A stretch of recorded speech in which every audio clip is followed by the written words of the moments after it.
The billionaire had spent 7 years searching for the stranger who saved her life. She never imagined she would find him sitting alone on a park bench, dividing one small sandwich between his 2 children. And she had no idea that before the day ended, the struggling single father would refuse the one offer that could change his family's life forever. Ethan cold-checked the time on his old phone and sighed. He had 17 minutes before he needed to leave for his evening shift at the grocery store. His delivery job had ended late, traffic had been heavy, and he had barely managed to pick up his children from school before the aftercare room closed. Still, he had brought them to the park. It was free, close to the bus stop, and it gave 7-year-old Lily a chance to run around before Ethan had to leave her and her older brother with their neighbor. "Hiya, Dad," Lily shouted from the swing. Ethan pushed gently. "Not too high. I still need you in one piece." Lily laughed. 10-year-old Noah sat on a nearby bench, carefully tearing a cheese sandwich into 3 pieces. "You can have the bigger one," Noah told his father. Ethan shook his head. "I ate during my route." Noah looked at him with the quiet expression that always made Ethan uncomfortable. The boy noticed too much. "You said that yesterday," Noah replied. Ethan smiled and took the smallest piece. "Then I must be very consistent." Noah did not laugh. 3 years earlier, Ethan's wife Claire had died after a long illness. Since then, Ethan had become the person who packed lunches, washed uniforms, helped with homework, attended parent meetings, handled fevers, fixed broken toys, and sat beside 2 small beds whenever nightmares came. He had learned how to function on little sleep and even less money. Every weekday morning, Ethan drove a van for a local medical supply company 3 evenings a week. He stocked shelves at a grocery store. On weekends, he accepted repair jobs from neighbors. It was still not enough. Their rent was 2 weeks overdue. Lily's school shoes had begun separating at the sole. Noah needed $25 for a science museum trip, but the permission paper remained folded inside Ethan's jacket pocket. That morning, their landlord had sent another message. "Payment needed by Friday. I cannot extend the deadline again." Friday was 2 days away. Ethan had $83 in his account. He had not told the children. "Dad," Lily called. "Look at me." Ethan turned just as she jumped from the slowing swing and landed in the grass. His heart stopped. "Lily." She stood and raised both arms. "I did it." Ethan rushed over and checked her knees and hands. "I told you not to jump, but I landed. That does not make it a good idea." Lily's smile faded. "Are you mad?" Ethan saw the fear in her face and immediately softened. "No," he said, kneeling in front of her. "I'm scared. There's a difference." She wrapped her arms around his neck. As Ethan stood, he noticed a woman watching them from several feet away. She wore a simple gray coat and carried no handbag, but 2 men in dark suits stood near a black car at the edge of the park. People passing nearby glanced at her, whispered to one another, and looked again. Ethan did not recognize her. The woman approached slowly. "Excuse me," she said. Ethan moved slightly in front of Lily. The woman looked toward the bench where Noah was sitting. "Can I sit with you?" Ethan glanced at the empty space beside Noah. "Of course." The woman sat down carefully. Ethan returned to the bench with Lily, though he kept a respectful distance.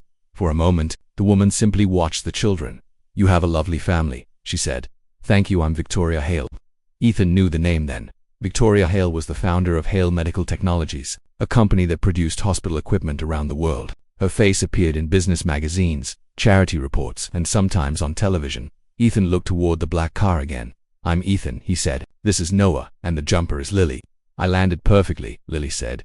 Victoria smiled. "I saw." Noah offered her the final piece of sandwich. "Do you want some?" Ethan's chest tightened. It was Noah's share. Victoria seemed surprised. "That is very kind, but you should eat it." Noah shrugged. "Where we can share." Victoria's smile disappeared for a second. Her eyes moved from the sandwich to Ethan's worn work boots, his faded jacket, and the grocery store badge sticking from his pocket. Then she looked at his face. "What kind of work do you do?" She asked a few different things. "He delivers hospital boxes," Lily answered. "And he works at the food shop. And he fixes Mrs. Green's sink." Ethan gave Lily a warning look. "What?" she asked. "It's true." Victoria laughed softly, but her eyes remained serious. "Hospital boxes?" she asked. "Medical supplies," Ethan explained. "Nothing important. I just drive. No honest work is unimportant." Ethan nodded politely. His phone buzzed. The grocery store manager had sent a message asking why he was not there yet. Ethan stood. "I'm sorry, but we have to go." Victoria rose too. "May I ask you something personal?" Ethan hesitated. "You can ask. Have you ever been part of a hospital donor program?" The question caught him off guard.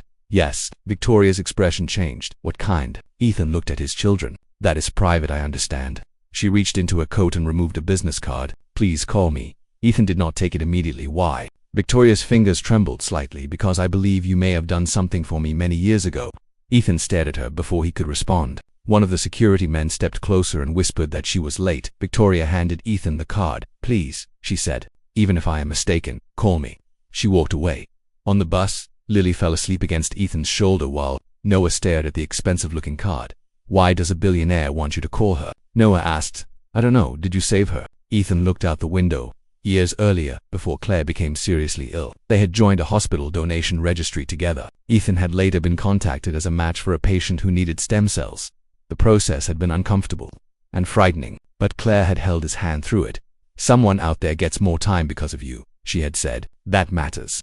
After Claire died, Ethan continued responding whenever the hospital contacted him for follow-up testing or donations. He never asked who received them. He believed kindness stopped being kindness when a reward was expected. I helped someone once, Ethan told Noah, but I don't know who. Noah looked at the card again. Maybe it was her. That night, after both children were asleep, Ethan sat at the kitchen table. On one side lay Victoria Hale's card. On the other lay the final notice from his landlord. He stared at both until almost midnight. Then he placed the card inside a drawer and turned off the light.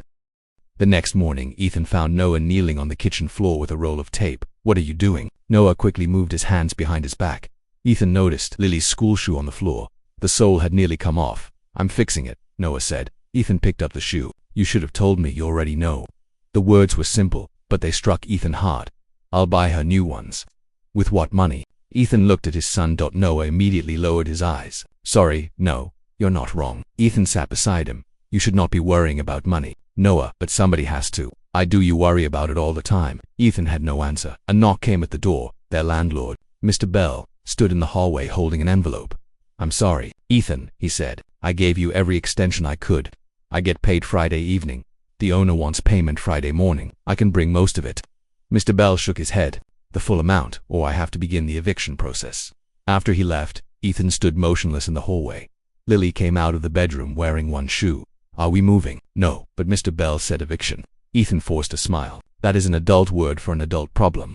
Does it mean we lose our home? Ethan knelt and took her hands. I will not let that happen. He wanted to believe himself. After taking the children to school, Ethan called the grocery store and asked for an advance. His manager refused. He called the delivery company and asked for extra routes. None were available. He considered selling his wedding ring. Then he remembered Victoria's card. Ethan took it from the drawer and called the number.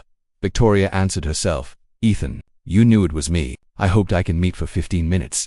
Victoria sent a car, but Ethan refused it and took the bus. Her office was on the top floor of a glass building overlooking the city. Ethan felt out of place the moment he entered. The floor was polished stone. The walls displayed photographs of hospitals, research centers, and charity events. Victoria met him in a private conference room. There were no assistants or lawyers present.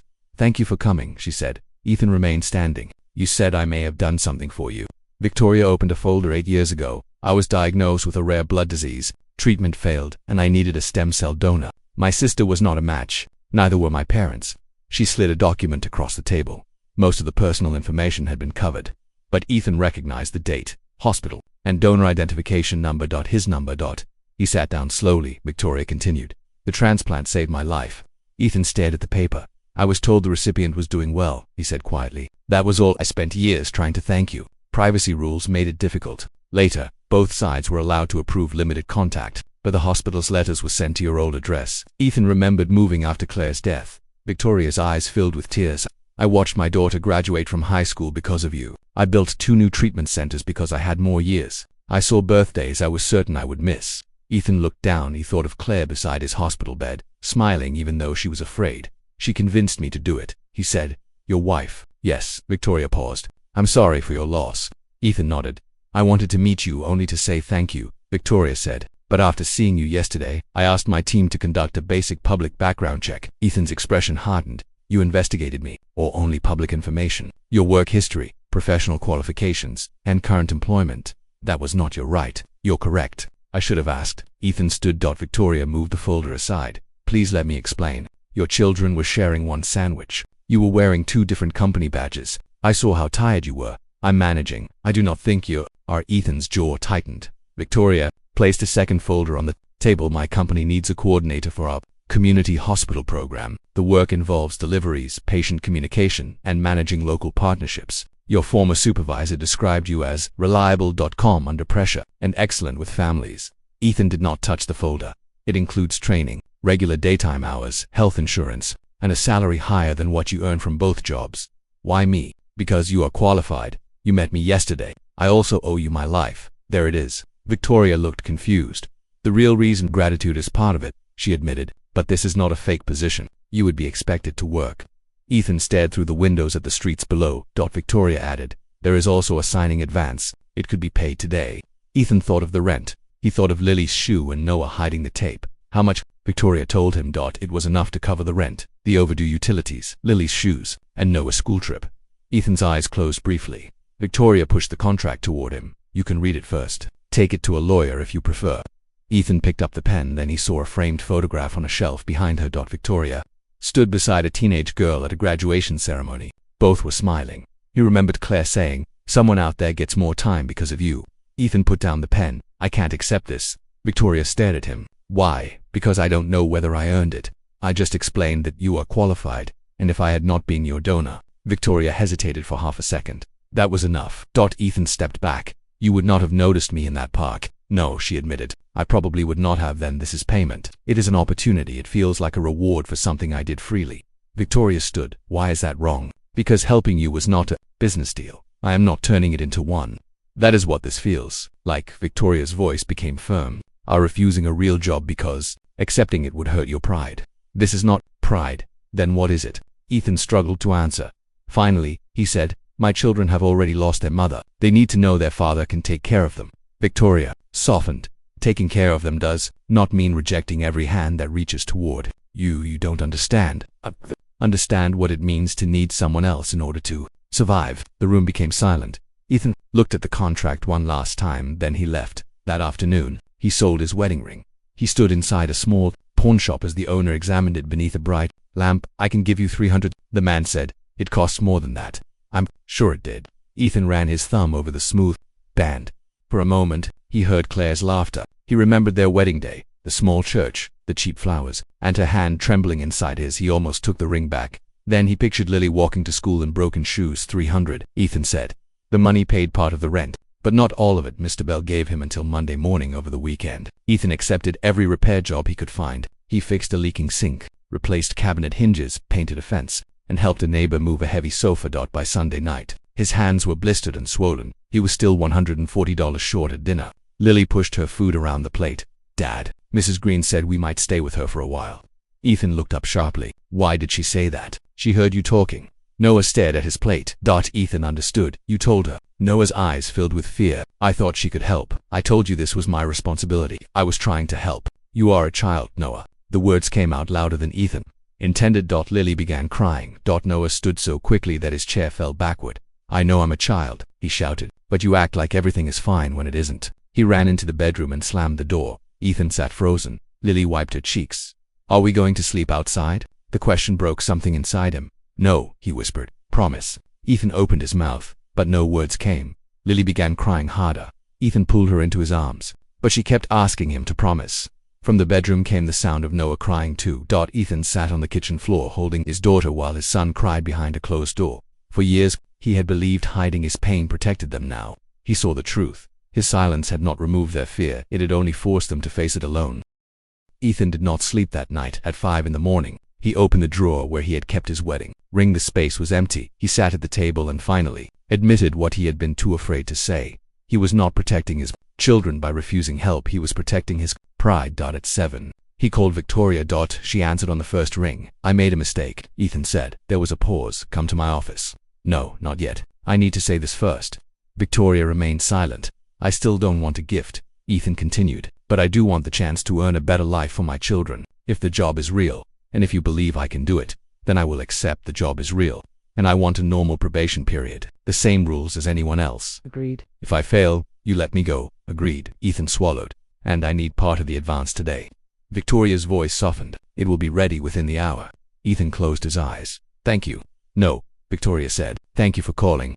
Ethan signed the contract that morning. The advance reached his account before noon. He paid the rent, bought Lily new shoes, and placed $25 inside Noah's science trip envelope. Then he drove to the pawn shop. The ring was still there. He bought it back, even though the owner charged him more than he had paid.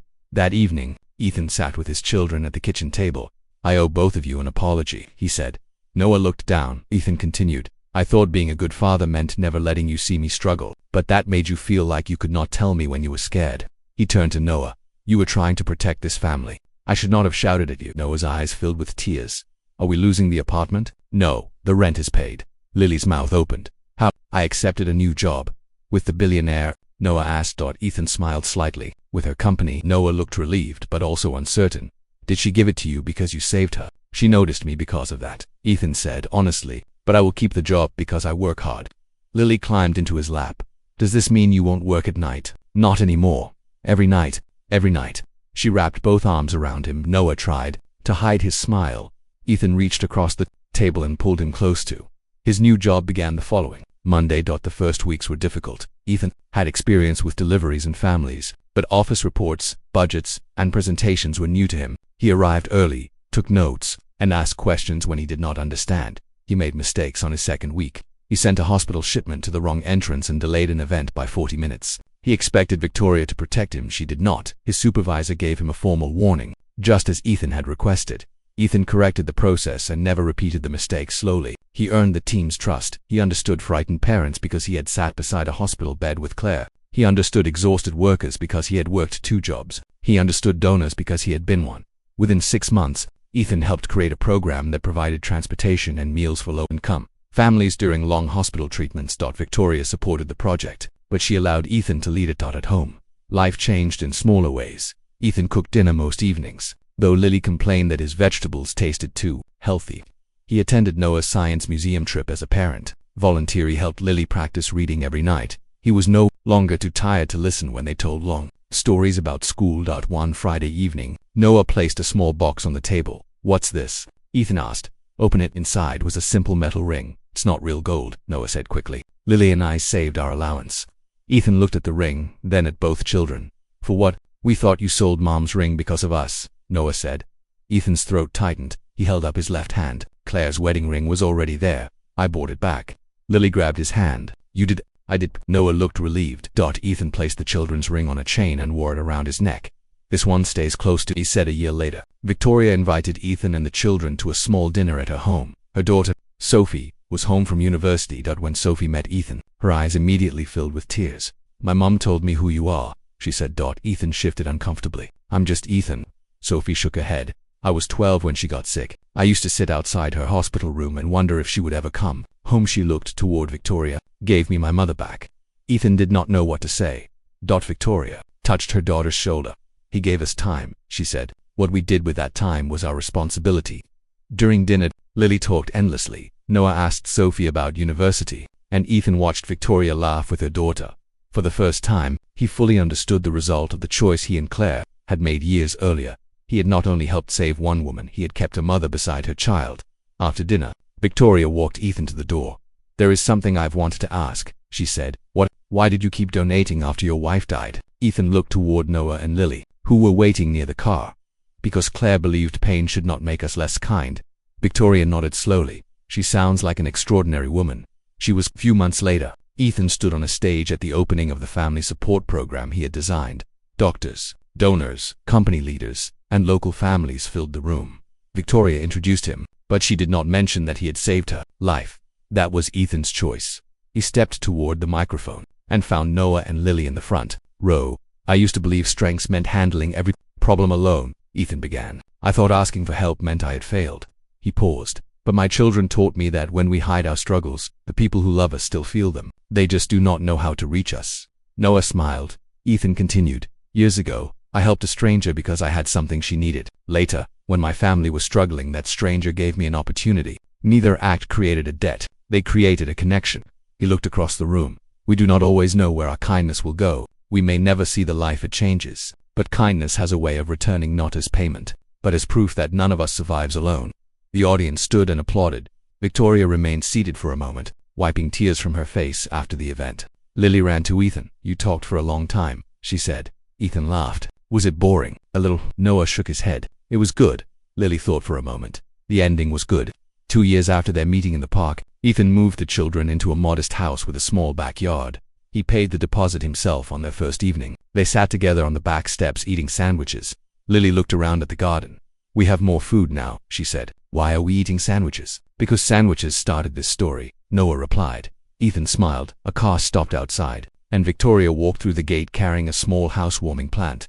She looked at the space beside Ethan. Can I sit with you? Ethan moved over, of course. Victoria sat beside the family as the sun lowered behind the houses. No security team stood nearby. No business contract lay between them. They were simply for people sharing a quiet evening. Victoria looked at Ethan. You once gave me years I thought I had lost. Ethan watched Noah tease Lily as she tried to protect her sandwich. And you reminded me those years are meant to be lived, he replied. For a while, no one spoke.